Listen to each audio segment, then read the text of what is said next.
샬롬. 오늘도 우리 주 안에서 승리하는 우리 사랑하는 성도님들 모두 되시기를 바라겠습니다. 오늘 우리가 함께 나눌 하나님의 말씀 고린도전서 15장 50절에서부터 58절까지 말씀 함께 나눕니다. 형제들아, 내가 이것을 말하노니 혈과 육은 하나님 나라를 이어받을 수 없고 또한 썩는 것은 썩지 아니하는 것을 유업으로 받지 못하느니라. 보라, 내가 너희에게 비밀을 말하노니 우리가 다 잠잘 것이 아니요 마지막 나팔의 순식간에 후련히 다 변화되리니 나팔 소리가 나매 죽은 자들이 썩지 아니할 것으로 다시 살아나고 우리도 변화되리라. 이 썩을 것이 반드시 썩지 아니할 것을 입겠고 이 죽을 것이 죽지 아니함을 입으리로다. 이 썩을 것이 썩지 아니함을 입고 이 죽을 것이 죽지 아니함을 입을 때는 사망을 삼키고 이기리라고 기록된 말씀이 이루어지리라. 사망아, 너의 승리가 어디 있느냐? 사망아, 내가 쏘는 것이 어디 있느냐? 사망이 쏘는 것은 죄요 죄의 권능은 율법이라. 우리 주 예수 그리스도로 말미암아 우리에게 승리를 주신 하나님께 감사하노니, 그러므로 내 사랑하는 형제들아, 견실하며 흔들리지 말고 항상 주의 일에 더욱 힘쓰는 자들이 되라. 이는 너희 수고가 주 안에서 헛되지 않은 줄 알미라. 아멘. 바울은 지금 오늘 말씀 51절에서 이렇게 이야기합니다. 보라, 내가 너에게 비밀을 말하노니 우리가 다 잠잘 것이 아니요 마지막 나팔의 순식간에 호련히 다 변화되리니, 이렇게 하면서 말씀을 시작하죠. 우리가 죽게 되면 그것을 잠잔다고 표현하죠. 이렇게 지금 바울이 이야기하고 있는 것은 무엇입니까? 죽음, 곧 잠자고 있던 영혼들도 마지막 나팔 소리가 울려 퍼질 때는 호련히 변화되어진다. 곧 부활이 있을 것이라는 것을 이야기하는 것이죠. 주님이 재림하시는 그때 산자들도 부활하지만은 이미 죽어서 있는 그 영혼들도, 그 사람들도, 그 육신이 다 썩어져 있는 것들도 새롭게 산자로 변화되어질 것이다. 지금 그것을 이야기하고 있는 것입니다. 그것을 계속해서 지금 설명해주고 있는 것이에요. 나팔 소리가 나매 죽은 자들이 썩지 아니할 것으로 다시 살아나고 우리도 변화되리다. 이미도 썩었지요. 이미도 썩었지만 그 썩지 않을 것들이 변화돼서 다시 살아난다. 53절에 마찬가지죠. 이 썩을 것이 반드시 썩지 아니할 것을 입겠고 이 죽을 것이 죽지 아니함을 입으리로다. 썩었다는 것은 곧 죽었다는 것이지 않습니까? 근데 이 썩을 것이 썩지 아니하는 것으로 변화되고 죽음이 아닌 것으로 변화되진다. 이 주님께서 오시는 그날에는 이 완전한 변화, 우리가 지금 상상할 수도 없었던 그 모든 것들이 되살아나는 그런 변화, 이것이 진정한 부활이겠죠. 이런 부활이 우리 가운데 있을 거라는 것입니다. 그러면서 이런 이야기를 합니다. 55절 56절에 사망아, 너희 승리가 어디 있느냐? 사망아, 내가 쏘는 것이 어디 있느냐? 이러면서요, 사망이 결코, 그러니까 이 죽음이 결코 우리들이 이길 수가 없다는 것입니다. 하나님이 하시는 그 일을 방해할 수가 없다는 것입니다. 그 죽음을 깨트리고 승리해버리는 그 이김을 이 사망이 꺾을 수가 없다는 것입니다. 그러니까는 바울은 여기서 사망아, 네가 이제 권세를 부릴 때가 끝날 것이다, 이 얘기를 하는 것입니다.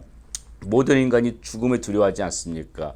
이 구원의 소망이 없는 모든 인간들, 이 잠자는 것, 썩어져가는 것, 이것에 대해서 두려움을 갖는데, 이제 주님께서 우리들을 이렇게 부활시키시는 그 날에 이 사망은 더 이상 우리 앞에서 이 승리의 나팔 소리를 부를 수가 없다는 것이죠. 사망의 권세는 꺾인다는 것입니다. 그렇기 때문에 지금 이렇게 담대하게 선포하는 것이에요.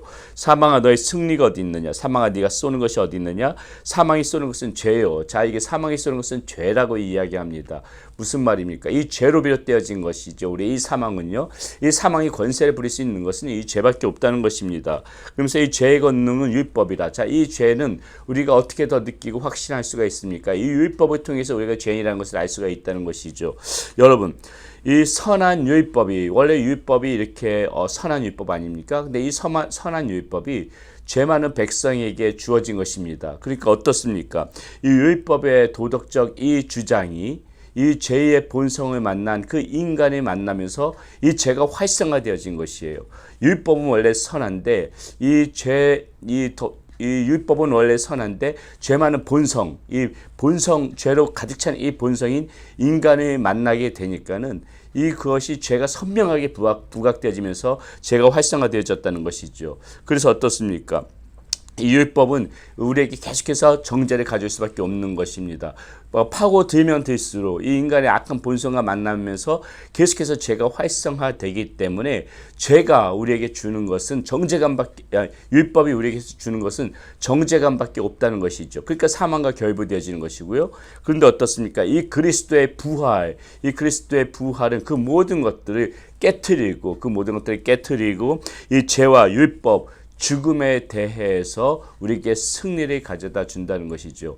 우리의 본성으로 이 율법과 만나게 되면 죄밖에 죄밖에 느낄 수밖에 없고 죄에 묶여 살 수밖에 없지만은 우리 예수 그리스도의 부활, 그리스도의 믿음으로 우리가 부활에 참여하는 이 사람들은 그 모든 율법에 묶이지 않고 죄와 율법에 묶이지 않고 이 사망에 묶이지 않고 승리할 수 있는 지금 그 길을 지금 오늘 이 말씀 가운데서 보여주고 있다는 것이죠. 이렇게 그리스도 안에서 우리가 함께 그리스도의 부활에 참여하고 예수 그리스도를 믿음으로 말미암아 이 우리의 부활에 참여하게 되어지는 이 사람들은 더 이상 이 사망이 쏘는 그 죄에 농락당하지 아니하고 능히 깨쳐 이겨나갈 수 있고 이 우리의 썩어져가는 모든 것들도 새롭게 부활되어질 수 있는 그러한 모습으로 되살아날 것이다. 이것이 오늘 말씀 가운데서 우리에게 가르쳐주는 그런 진리라는 것입니다. 율법은 우리를 정죄감에 빠뜨리지만은 우리 그리스도를 믿는 그 그리스도의 부활은 우리에게 승리를 가져다 준다. 우리에게 부활을 가져다 준다. 그 말씀을 오늘 우리에게 들려주고 있는 것이죠. 그러면서 오늘 이 말씀 어떻게 보면은 이 말씀의 가장 핵심적인 말씀이고 결국 이 말씀을 주기 위하여서 바울은 계속해서 앞에 부분을 이야기했다고 보여지는데 그 내용이 이렇게 지금 57절 58절에서 이렇게 나타납니다. 우리 주 예수 그리스도로 말미암아 우리에게 승리를 주신 하나님께 감사하노니. 자, 우리에게 승리를 주신 하나님이라는 것이죠. 하나님의 은혜입니다. 우리의 공로로 이렇게 우리가 사망을 이길 수가 없는 것이죠. 이것은 전적인 하나님으로부터 받아진 은혜고 하나님께서 우리에게 주신 은혜 때문에 우리가 감사할 수가 있다는 것입니다. 우리는 율법에 묶여서 살아갈 수밖에 없는, 그래서 정죄감을 느끼면서 살아갈 수밖에 없는, 그래서 사망에 빠질 수밖에 없는 그런 존재지만은 하나님께서 우리에게 이렇게 그것들을 능히 이길 수 있는, 믿음으로 이겨나갈 수 있는 그 은혜를 베풀어 주셨다. 그러니까 지금 바울은 우리에게 승리를 주신 하나님께 감사한다 이렇게 고백하지 않습니까? 그러면서 우리에게 권면하는 말씀, 저 오늘 이 말씀을 여러분들에게 드리고 싶은데요. 58절입니다. 그러므로 내 사랑하는 형제들아, 그러면서 이렇게 이야기합니다. 견실하며 흔들리지 말고 항상 주의 일에 더욱 힘쓰는 자들이 되라. 이는 너희 수고가 주 안에서 헛되지 않은 줄 알미라. 이렇게 권면함으로 말씀을 마무리하고 있습니다. 자, 세 가지를 말하죠. 그러므로 내 사랑하는 형제들아 견실하며 이렇게 이야기합니다. 견실해라. 자, 이 견실이란 단어가 헤드라이오스라는 단어인데 이것은 앉아서 버티는 거예요. 움직이지 않고 앉아서 굳건히 버티고 있습니다. 그러니까 무엇이에요? 어떤 상황이 와도 믿음 안에서 이 반석처럼 굳은 상태로 앉아가지고 버티는 그런 상태. 이 믿음, 우리 주님께서 주신 그 은혜, 이 믿음 가운데서 굳건히 버티고 있어라. 이 얘기고요. 비슷한 이야기지만 또 뭐라 그럽니까? 견실하며 흔들리지 말고 이렇게 이야기하고 있습니다. 예, 이 소리 저 소리에 흔들리지 말라는 것입니다. 세상 유혹에 흔들리지 말라는 것입니다. 세상의 어떤 그러한 그 가치관, 우리의 어떤 육적인 소욕을 채우기 위한 그러한 모든 그러한 유혹들 이런 것에 흔들리지 말라는 것이죠. 예, 우리가 믿음 안에서 절대적으로 굳건히 버티는 가운데 흔들리지 말아야 된다. 지금 바울은 그 얘기를 강조하고 있는 것입니다. 그리고 또 한 가지 이야기합니다. 항상 주의 일에 더욱 힘쓰는 자들이 되라. 항상 주의 일에 더욱 힘쓰는 자들이 되라. 이렇게 은혜를 입은 하나님의 사람들은 우리 하나님께서 주신 이 값없이 주신 그러한 공로, 우리가 아무런 공로가 없지만은 값없이 하나님께서 우리에게 베풀어 주신 그 은혜 아닙니까? 그렇기 때문에 우리가 이 땅 가운데서 살아가면서 우리는 무엇을 해야 되는 것이에요?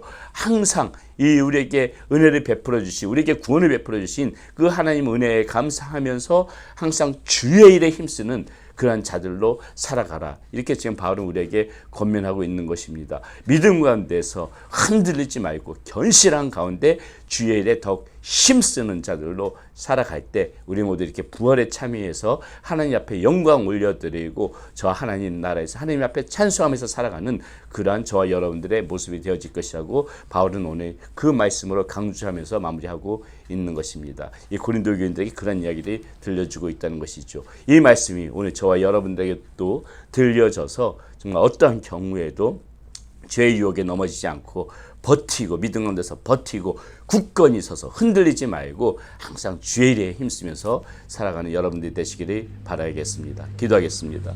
살아계신 아버지 하나님 감사합니다. 오늘 말씀 가운데서 우리 모두에게 우리 아버지 하나님께서 베풀으신 그 구원의 은혜가 있음을, 부활의 은혜가 있음을 다시 한번 우리가 말씀 가운데서 은혜로 받습니다. 하나님, 이 말씀 가운데 늘 감사함으로 살아가게 하여 주시고, 어떤 상황에서도, 어떤 아버지 죄의 유혹 속에서도 굳건히 버티는 가운데 흔들리지 말고 항상 주의 일에 힘쓰는 자들로 살아가는 우리 사랑하는 성도님들이 모두 될 수 있도록 인도하여 주시옵소서. 우리 주 예수 그리스도의 이름으로 감사하며 기도드렸습니다. 아멘.